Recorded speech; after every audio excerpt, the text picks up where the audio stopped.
प्रत्याहारवतां चेतः स्वयं भोग्यक्षयादिव विलीयते सह प्राणैः परमेवावशिष्यते। चेतः प्रत्याहारवतां, when the mind, the cheta, the intellect is pratyahara, is abstained from getting involved in the world. Ahara means to eat. Pratyahara means not to eat.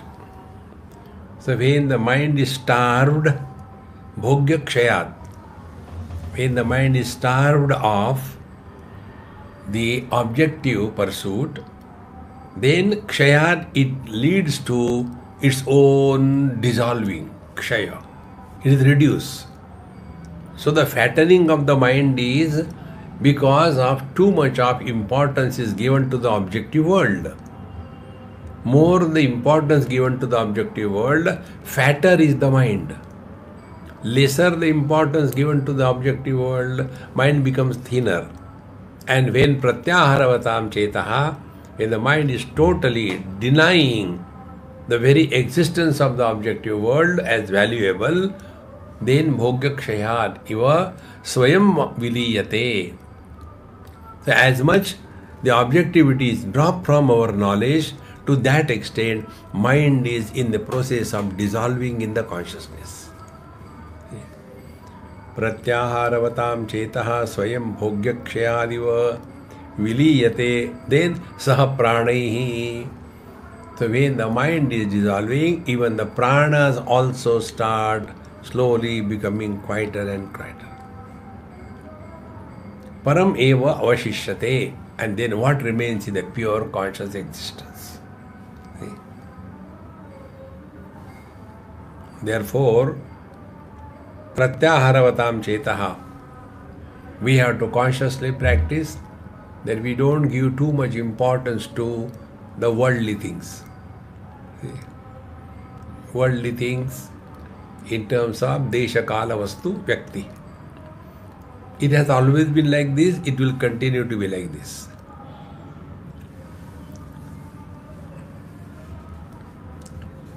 This is the truth of.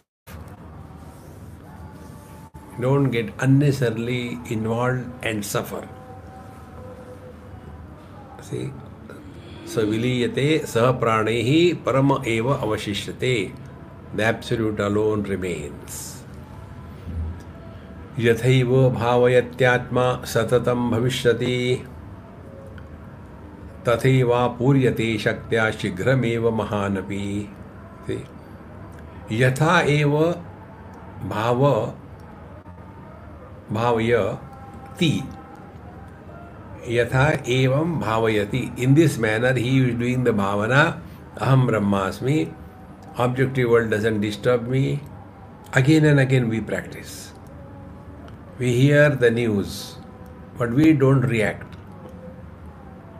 We see the things, but we don't project. This is what our Mahamantra, Dekho suno mat bolo. So, yatha eva bhavayati atma, when here the atma means the soul or the mind.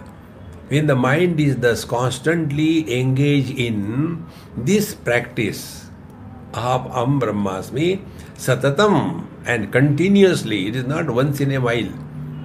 Therefore, we told you a number of times, meditation is not an action to be done for half an hour. Meditation is an experience to be lived 24 hours. Yathaiva bhavayati atma satatam swayam bhavishyati. When this continuous practice is continued, then swayam bhavishyati. He alone becomes the divine.